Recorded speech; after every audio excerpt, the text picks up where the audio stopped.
Hey guys, Reese Media here, coming at you with another new video. So, welcome to Reese Tech. I recently made a wild decision and I traveled across India, Zimbabwe and Japan, and I left my laptop behind, guys. I wanted to see if I could rely entirely on the Samsung Galaxy S10 Ultra as my main device while living out of my backpack, hopping from country to country and getting work done on the go. Funnily enough, I lost my baggage in each one of those countries and only got my suitcase back just a few days before returning to Australia. The trip was crazy, I'm telling you. This isn't your typical spec breakdown. This is real world dirt roads, cramped trains, airport lounges kind of testing. So it's real.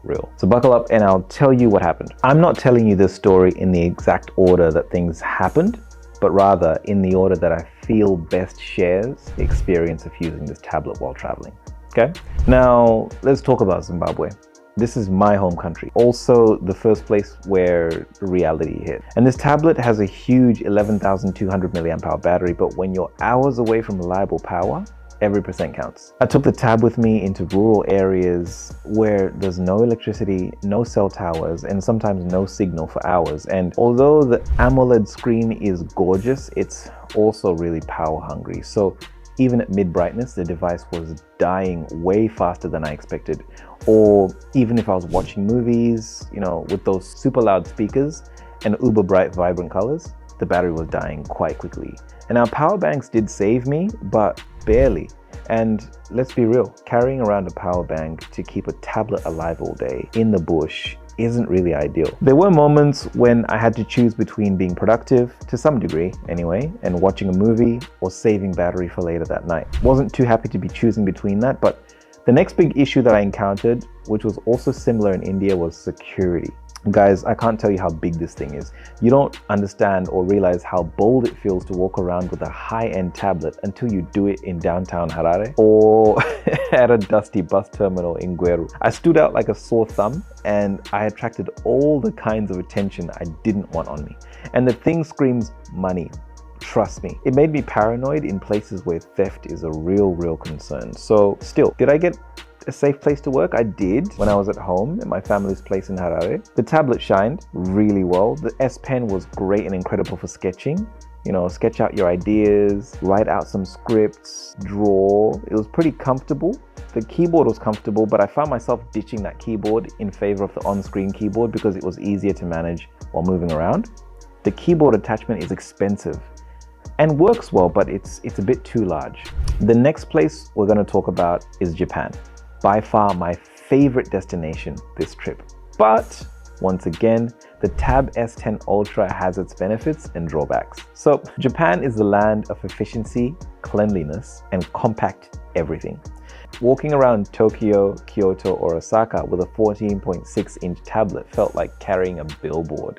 Guys, I had the cellular version of this tab, which sounds like a win, until I tried setting up an eSIM. On my iPhone, it took seconds. On the tab, it was painful. The process was clunky and required way more effort than it should have. I ended up tethering my phone most of the time just to stay connected. And the size, yeah, it looks beautiful when you're editing, streaming, watching things, but try to pull this thing out on a busy train ride or in a tight ramen shop, you feel like you're unrolling a mini TV, trust me.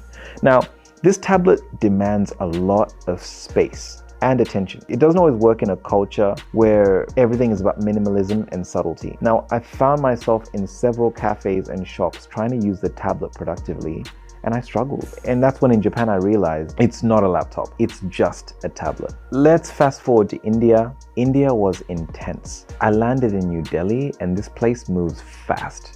It was a bit bold of me for doing this, but I had the tablet out. And once again, the tablet drew a lot of attention, guys. Everyone's got a phone. A lot of people have iPhones, but a tablet that big, that's a status symbol. I was constantly being stared at and not in a good way. When I pulled it out in a train carriage or a busy chai stall, I felt like I was unboxing gold. At one point, a guy even asked me if I was shooting a movie because of the size of the screen. Crazy. I often found that when I folded the tab and put it in tight bags, I was worried about cracking the screen screen, smudging the lens, damaging the keyboard, or damaging something on the tablet. I mean, the keyboard case does help to protect it, but it's also really bulky, and that made me want to leave it behind more often than not, and which defeats the purpose of using it as a laptop to replacement, because without that keyboard, you can't really do all of the multitasking gestures and everything that you'd want to do on a laptop. But here's the thing, when I did have downtime and I was by myself, when like sitting in a river or waiting in an airport lounge, the tablet is incredible. I loved watching YouTube in 4K, reviewing footage that I shot on my camera,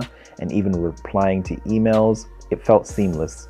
It reminded me why I took it with me in the first place. The multitasking was phenomenal and fantastic, even though it was limited in its capacity. So, after dragging the Tab S10 Ultra across 3 countries, multiple time zones, and a few cultural awkward moments, here's the bottom line. It's powerful, versatile, and a joy to use when you're in the right conditions. But as a full laptop replacement while traveling through regions with limited power, crowded spaces, and safety concerns, it's not quite there yet. Would I travel with it again? Yeah, absolutely. But only with a serious backup plan, like a laptop. And that's because the Tab S10 Ultra is a beast, but even beasts need a stable habitat. Look guys, if you found this video helpful, make sure to like, share, subscribe, and drop a comment below. Tell me, what's your travel tech essential? Would you ditch your laptop for a tablet like this?